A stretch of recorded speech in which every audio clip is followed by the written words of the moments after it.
Hello વિદ્યાર્થી મિત્રો, કેમ છો બધા? મજામાં ને? મારી આ યુટ્યુબ ચેનલમાં આપ સૌનું સ્વાગત છે. તો આજે આપણે જોઈશું 11th સાયન્સ ચેપ્ટર 4 રાસાયણિક બંધન અને આણ્વીય રચના.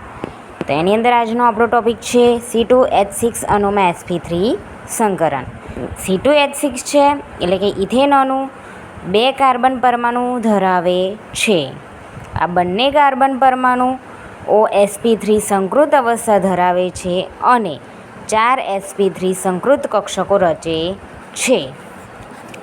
4માંથી એક sp3 સંકૃત કક્ષક બીજા કાર્બનની એક sp3 સંકૃત કક્ષકો સાથે સંમિશ્રણ પામે છે અને sp3 સિગ્મા બંધ રચે છે. બાકી રહેલી sp3 સંકૃત કક્ષકો પણ sp3 સિગ્મા બંધ રચે છે. કાર્બન કાર્બન બંધ લંબાઈ 154 પિકોમીટર, કાર્બન હાઇડ્રોજન બંધ લંબાઈ 109 પિકોમીટર. જો હવે C2H6 આવી રીતના હશે: 1 2 3 4 5 6.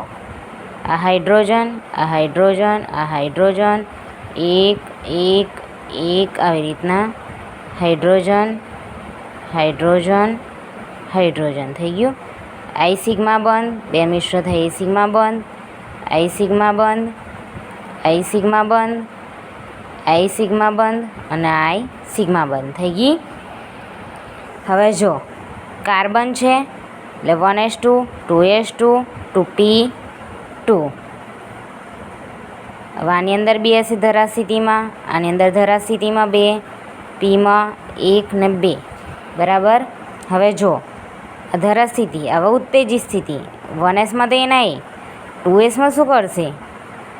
એક ઇલેક્ટ્રોન આને આપશે એટલે કે 1 2 3 4.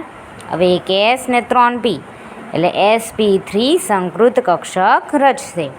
હવે 1 2 3 હવે કાર્બન કાર્બન આ બંને વચ્ચે શું હશે? સિગ્મા બંધ હશે. તો જો આવી લખી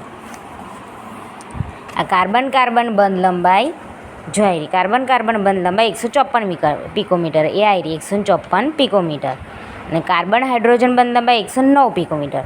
તો કાર્બન હાઇડ્રોજનની બંધ લંબાઈ 109 પિકોમીટર બરાબર.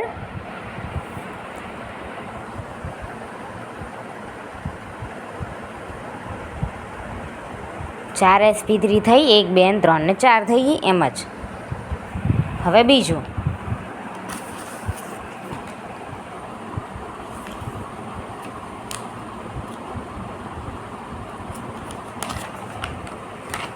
જો અહીંયા C2H6 અણુમાં sp2 સંકરણ C2H4 કરે. હવે C2H4 આવી રીતના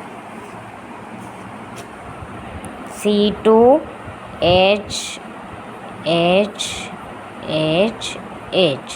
હવે 1 2 1 2 તો કેટલા રહ્યા? 2.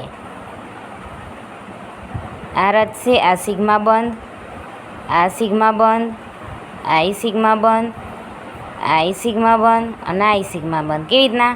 એક આનો ઇલેક્ટ્રોન ને એક આનો ઇલેક્ટ્રોન બે વચ્ચે મિશ્ર થાય છે. એક આનો ને એક આનો એમ થઈને એક બંધ બનાવે એટલે સિગ્મા. આનો નાનો થઈને એક બંધ બનાવે એટલે સિગ્મા. આનો નાનો એક બંધ બનાવે એટલે સિગ્મા. આનો નાનો એક બંધ બનાવે એટલે સિગ્મા. અને આ બંને મિશ્ર થઈને બનાવે છે એટલે આ સિગ્મા. તો જુઓ હવે શું કહે છે આગળ? પાઈ બંધ. હવે પાઈ બંધ એટલે કે આ ઉપરના ખરા ને આ હાઇડ્રોજનના ને આ હાઇડ્રોજનના બેવ જોડે જોડે છે નહીં, દૂર દૂર છે. આનું અપાકર્ષણ થાય એટલે કે આ પાઈ બંધ. જ્યારે આ કેવું કહેવાય? સિગ્મા, જે મિશ્ર થાય છે.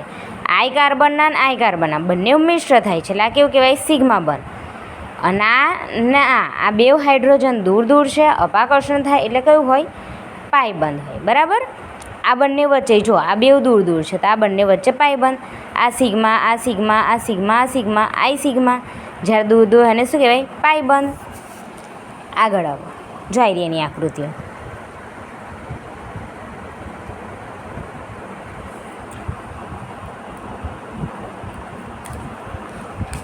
હવે ઇથિન અણુમાં 2 કાર્બન પરમાણુ ધરાવે છે. 2 કાર્બન પરમાણુ એટલે કે 2 કાર્બન કાર્બન બરાબર.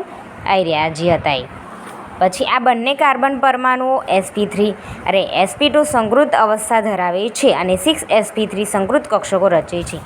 sp2 કેમ? કારણ કે કાર્બન ડબલ બોન્ડ કાર્બન ધરાવે છે એટલા માટે દ્વિબંધ છે એટલે કયું આવે sp2. હવે આ ત્રણમાંથી એક sp2 સંકૃત કક્ષક બીજા કાર્બનની એક sp2 સંકૃત કક્ષક સાથે સંમિશ્ર પામે છે. sp2 વચ્ચે સિગ્મા બંધ રચે છે. આ sp2 ના sp2 આના વચ્ચે સિગ્મા બંધ રચે. જો આવી રહ્યો મેં બતાવ્યો એ આઈ મિશ્ર થાય અને આઈ મિશ્ર થાય આ બંને થઈને સિગ્મા બંધ રચે છે.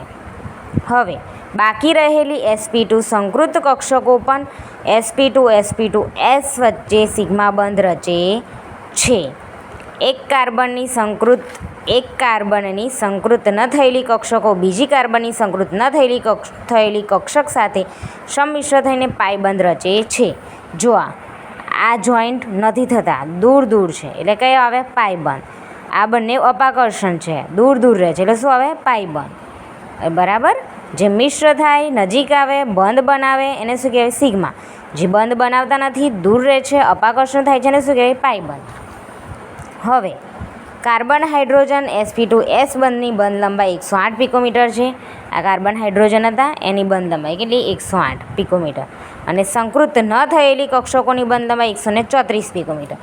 જ્યાં સંકૃત નથી થઈ એની કેટલી બંધ લંબાઈ છે 134 પિકોમીટર.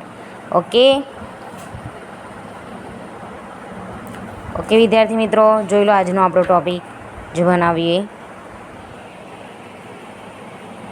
જો તમને મારો વિડીયો ગમ્યો હોય તો લાઇક શેર અને સબસ્ક્રાઈબ કરજો. મળીએ નેક્સ્ટ વિડીયોમાં. બાય.